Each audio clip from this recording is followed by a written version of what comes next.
Listen carefully, the bakery owner said, her fingers tightening around my wrist just enough to stop me mid-step, and whatever you do, don't react out there.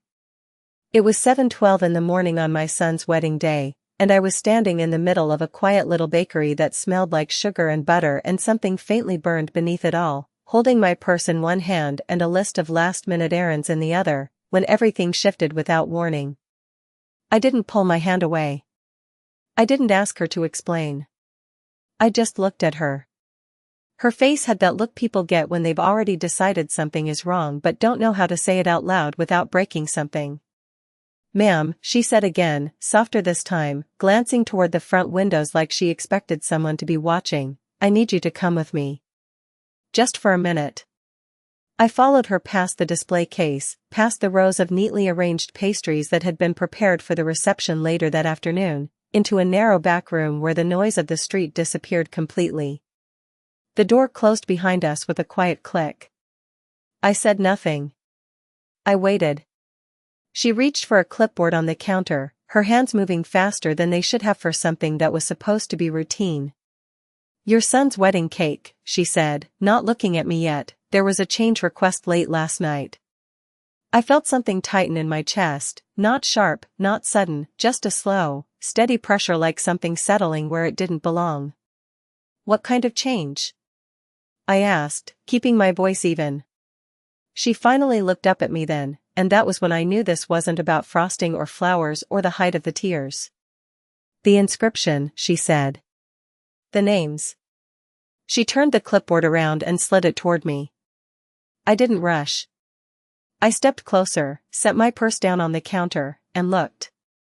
2 names were written there in clean, deliberate script, followed by the date of today's ceremony.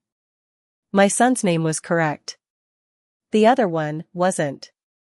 Not wrong in a way you could dismiss as a typo. Not a missing letter or a misplaced initial. Completely different. I didn't react.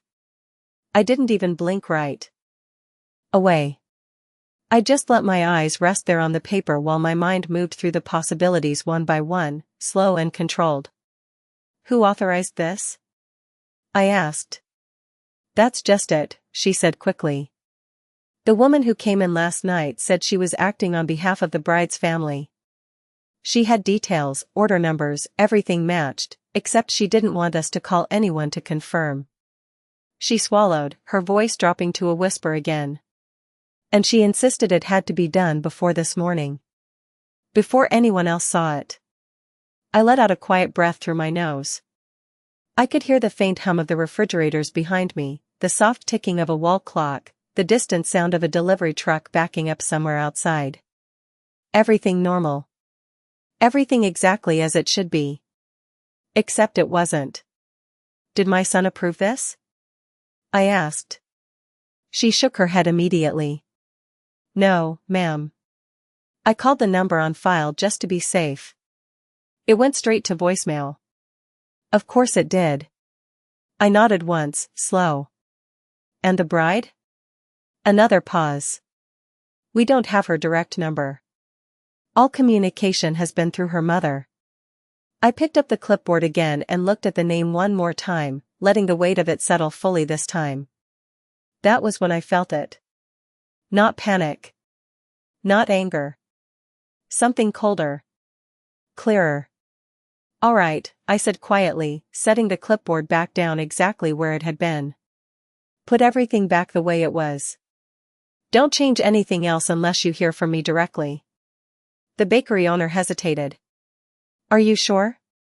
"If this is some kind of, I'm sure," I said, meeting her eyes now. "And you didn't do anything wrong." I picked up my purse, smoothing the strap between my fingers the way I always do when I'm thinking. "You did exactly what you were supposed to do." She nodded, but she didn't look relieved. Neither was I. As I turned toward the door, she reached out again, just briefly. "Ma'am, is everything okay?" I paused with my hand on the handle. For a moment, I considered the question. Then I opened the door and stepped back into the soft morning light of the bakery. "I don't know yet," I said. "But I will."